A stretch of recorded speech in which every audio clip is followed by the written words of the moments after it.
merupakan perusahaan yang bergerak di bidang industri pertambangan, khususnya penambangan biji logam yang membutuhkan smelter.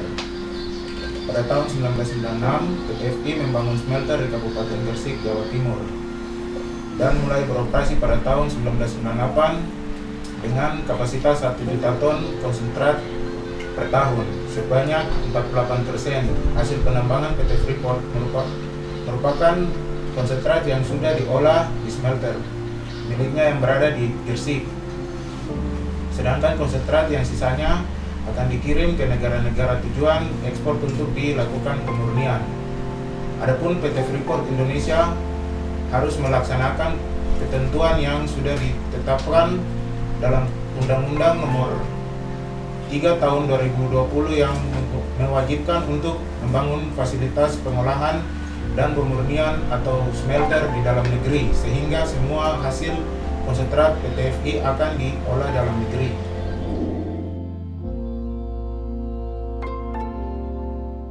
Sebelum kita masuk pada topik pembahasan, alangkah lebih baiknya kita mengetahui apa itu smelter. Smelter adalah fasilitas pengolahan hasil tambang yang berfungsi untuk meningkatkan kadar logam seperti emas dan tembaga untuk mencapai tingkat yang memenuhi standar sebagai bahan baku produk akhir.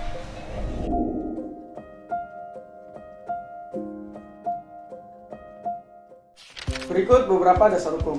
Yang pertama, sesuai dengan Undang-Undang Nomor 3 Tahun 2020 tentang mineral dan batu bara, ekspor produk mineral logam tertentu yang belum dimurnikan diberi batas waktu paling lama 3 tahun setelah ditetapkan undang-undang tersebut. Yang kedua, Undang-Undang Republik Indonesia Nomor 21 Tahun 2001 tentang otonomi khusus bagi Provinsi Papua. Yang ketiga, Undang-Undang Republik Indonesia Nomor 2 Tahun 2021 tentang perubahan kedua atas Undang-Undang Nomor 21 Tahun 2001 tentang otonomi khusus bagi Provinsi Papua.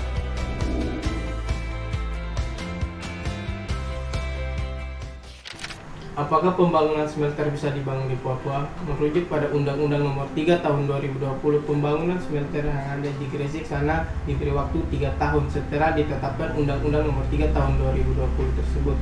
Jadi sangat tidak mungkin bisa dibangun di Papua dengan waktu sesingkat itu. Apalagi kita lihat pembangunan di Papua terbilang cukup lambat. Karena dalam pembangunan smelter itu harus memperhatikan beberapa aspek, yaitu 1. Infrastruktur. Infrastruktur berupa jalan, pelabuhan, pasokan listrik yang sangat besar, dan juga pabrik pengolahan limbahnya. Yang kedua, lingkungan. Apabila pembangunan smelter dibangun di Papua, otomatis akan mencemari lingkungan karena belum adanya pabrik pengolahan limbahnya. Yang ketiga, lahan dan pembebasan lahan. Kita tahu sendiri di Papua ini sangat sulit untuk pembebasan lahannya. Walaupun sudah dikasih izin oleh pemerintah, belum tentu dikasih izin oleh hak wilayah. Yang keempat, ekonomi. Kita tahu untuk membangun smelter membutuhkan dana yang sangat besar dan investasi yang sangat tinggi.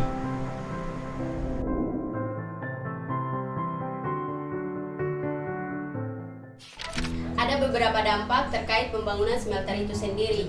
Dampak positif yang pertama, meningkatkan investor dalam maupun luar negeri.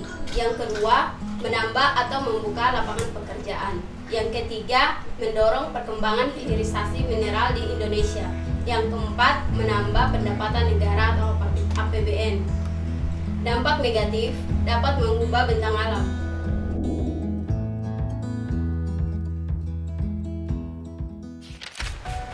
Ada beberapa kebijakan yang harus diambil. Yang pertama, pemerintah Indonesia harus membangun smelter PT Freeport di Papua untuk meningkatkan dan memajukan daerah. Karena dengan pembangunan ini, banyak memberikan dampak positif bagi daerah tempat smelter itu sendiri dibangun.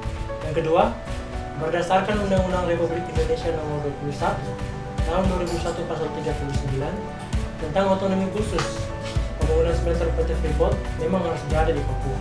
Yang ketiga, Undang-Undang Republik Indonesia Nomor 2 Tahun 2021 tentang perubahan kedua atas Undang-Undang Nomor 21 Tahun 2001 tentang otonomi khusus bagi Provinsi Papua, Pasal 38 ayat 1 dan 2, usaha-usaha perekonomian di Provinsi Papua yang memanfaatkan sumber daya alam wajib memperhatikan sumber daya manusia setempat dengan mengutamakan orang asli Papua.